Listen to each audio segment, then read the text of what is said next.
La ligne rouge, c'est peut-être celle-ci finalement, quand j'ai réfléchi à voix haute comme ça, c'est de faire saisir au lecteur-spectateur qu'après tout, ce que nous appelons paysage n'est jamais qu'une vue de l'esprit, et que s'il y a bien quelque chose d'antinaturel, c'est le mot paysage.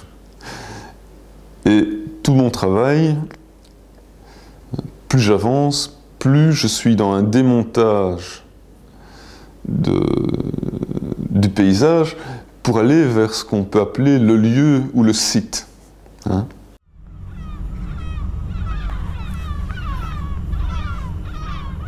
Je travaille actuellement sur un lieu qui est l'arrière-pays de Zeebruges.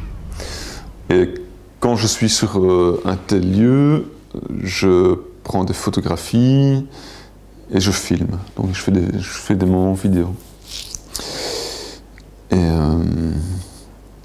je ne filme pas n'importe quoi, évidemment, ni n'importe quand.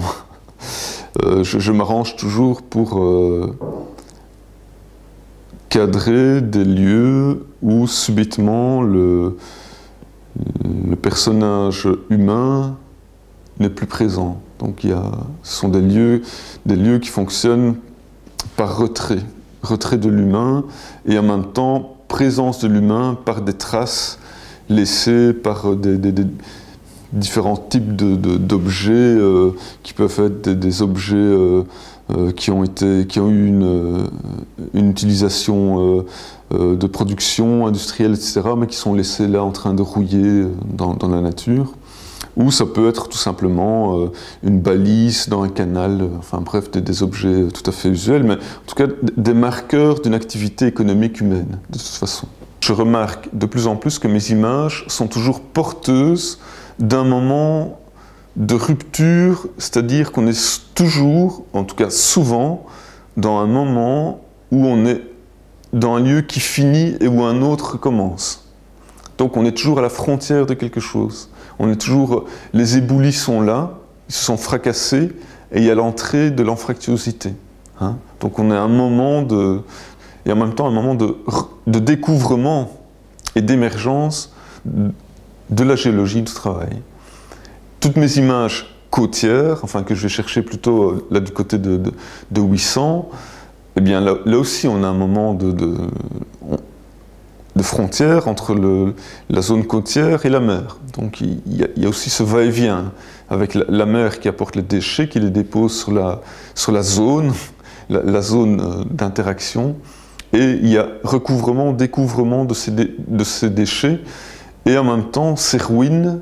La prochaine image qui est là au mur, on peut voir qu'il y a des éboulis qui participent aussi à une logique de caillasse en quelque sorte. Sauf que là, c'est de l'architecture humaine qui était, voilà, elle est en fin de vie, c'est fini, tout s'est écroulé. Eh bien, lors de la réalisation, ce qu'il y a d'important pour moi, c'est que je suis entre ce moment où je tourne la tête, je vois l'image, je l'étudie, je retourne la tête et ma mémoire, mais une mémoire courte évidemment, tente de saisir ce moment d'image photographique pour la transposer en image peinture.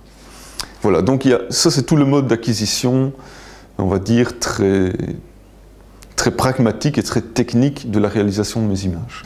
Je n'ai pas un point d'entrée particulier, mais on va dire que c'est plutôt des masses. Hein, donc j'essaye vraiment de brosser très rapidement une première couche, hein, qui est moi j'appelle ça les couches invisibles, hein, et cette première couche est totalement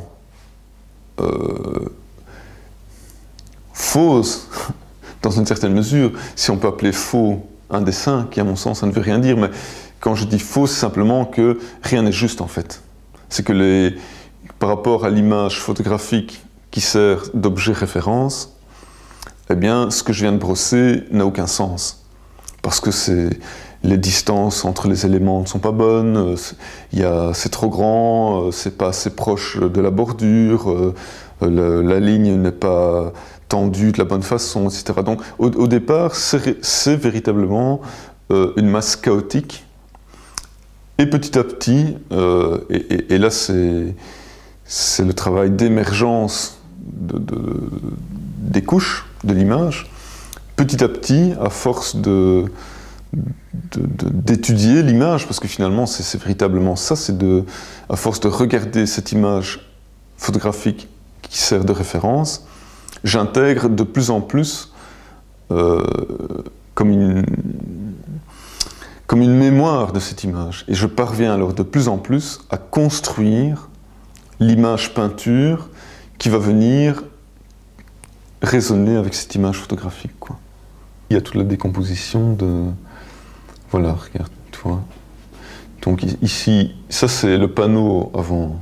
Donc là je suis en train d'enduire de gesso. Ensuite il y a le panneau qui est placé au mur. Bon, ça c'est d'autres images qui me servent pour le moment. Puis je pose la photographie imprimée au mur. Et ici, voilà, ça, on peut voir, là, c'est un gros plan sur des premières couches qui sont constitutives. Mais ce qui est intéressant, c'est qu'on peut saisir que déjà là, j'installe des directions. Hein? Et donc, que là, on est en train de créer la géologie de l'image, véritablement. Et que si je ne passe pas par ces couches, hein, où on voit bien que les plans sont en train de se mettre en place, donc ici, on voit encore un autre moment.